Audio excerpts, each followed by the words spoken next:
Hello बच्चों, let's read the question. The question says that evaluate the following limit and the given limit is limit x tends to 0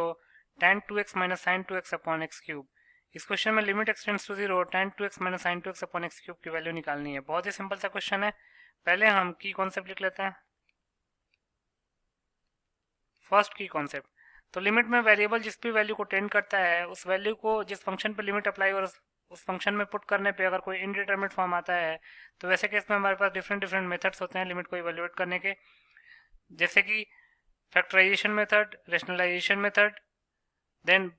bye using standard limits and etcetera. दूसरा, अगर कोई indeterminate form ना आके कोई fixed real number आता है तो उस केस में फिक्स्ड रियल नंबर ही हमारे लिमिट का आंसर हो जाता है।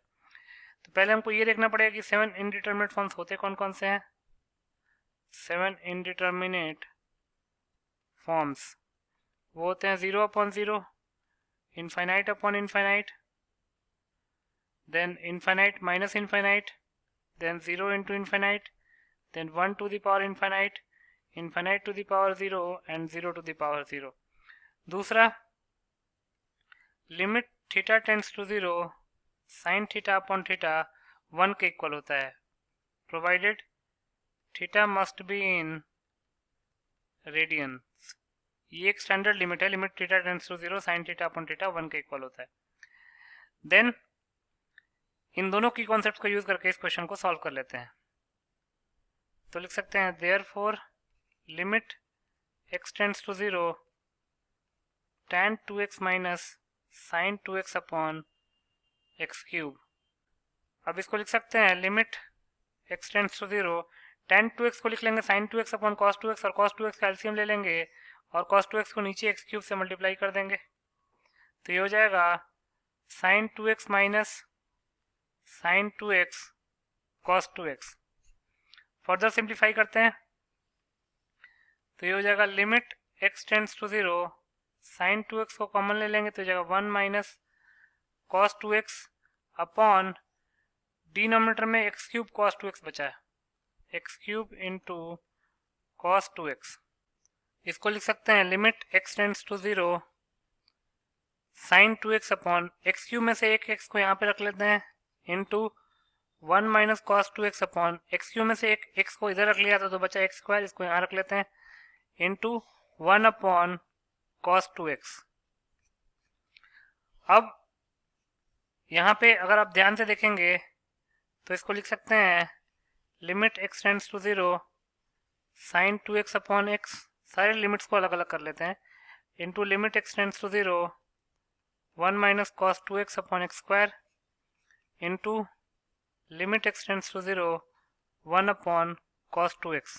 लास्ट वाला लिमिट में अगर x की वैल्यू 0 पुट करेंगे तो cos 0 1 होता है, तो 1 अपॉन 1, इस लिमिट की वैल्यू 1 आ रही है, 1 एक फिक्स्ड रियल नंबर है तो वही हमारा आंसर हो जाएगा, तो उस 1 को अलग लिख लेते हैं इनटू,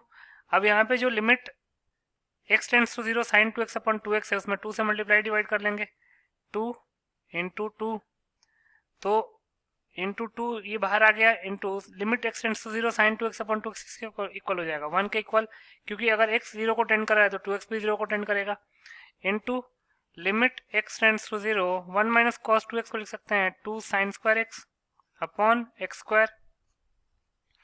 फर्दर सिंप्लीफाई करते हैं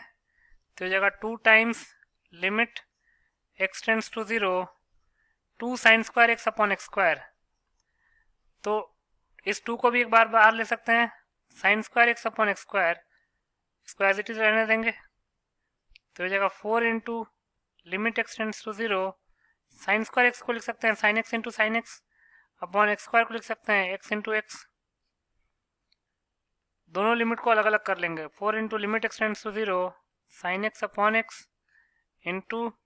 limit x tends to 0 sine x upon x, क्योंकि दोनों लिमिट एग्जिस्ट करते हैं तो दोनों लिमिट को अलग अलग कर सकते हैं, तो ये जगह 4 into limit x tends to 0 sine x upon x किसके इक्वल हो जाएगा 1 into limit x tends to 0 sine x upon x भी 1 के इक्वल हो जाएगा,